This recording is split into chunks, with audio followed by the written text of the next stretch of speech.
個由 SAS TV Studios Limited 呈現，主題係 AI 生成影視新景象，將會介紹 AI 點樣幫助創作者提升創意效率，並探討 AI 同內容創作之間嘅互動同可能性。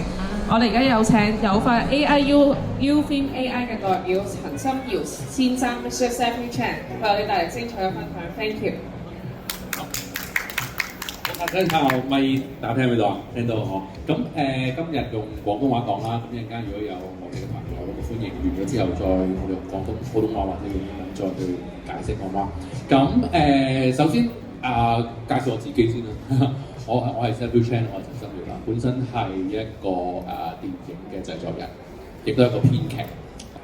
第一個拍攝劇本 which 係最容易理解，我第一次接觸到嘅有飛嘅呢個功能就係呢一個。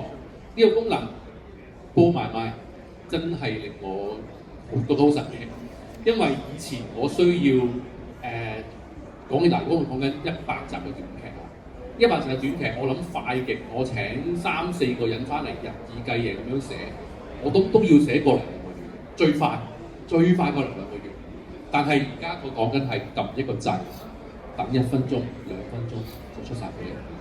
呢個係好誇張嘅，呢個係一個好誇張。當你話咁，你得嗰2分鐘係咪真係拍到㗎咁樣？咁你可以修改嘅，因為佢都係具備修改嘅功能。你可以去 order 佢有啲乜嘢你唔滿意喎，唔中意你可以叫佢改嘅，好唔好啊？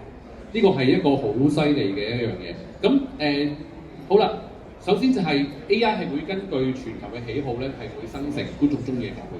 個題材你自己揀嘅，個題材同嗰個描述係你自己揀，因為你可以寫好少嘅提示。亦都可以寫好詳盡嘅提示。我舉個例子，譬如我自己玩過嘅，我試下寫一個關於食嘢、飲食、廚師嘅劇，佢撳一個掣，佢就可以俾大家。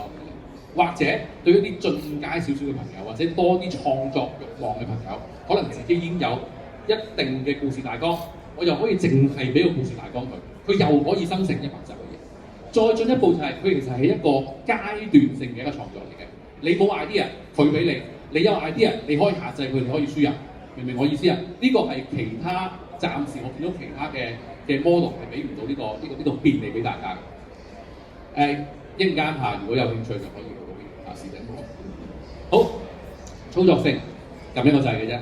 咁當然個支援就而家支援多樣語言啦，先係英語 Spanish 同埋普通話先。有一個案例 ，Amy 佢冇乜編劇經驗㗎嚇。用我哋有飛 AI 創作咧，一個關於紐約影院嘅短劇喺發布之後咧，因為佢唔係淨係得一個平台㗎，我哋一次撳一個掣就可以發布去 YouTube、Instagram、TikTok 以至其他各地受歡迎嘅平台。只要你有想法，你哋就會有飛，好唔好？多謝大家。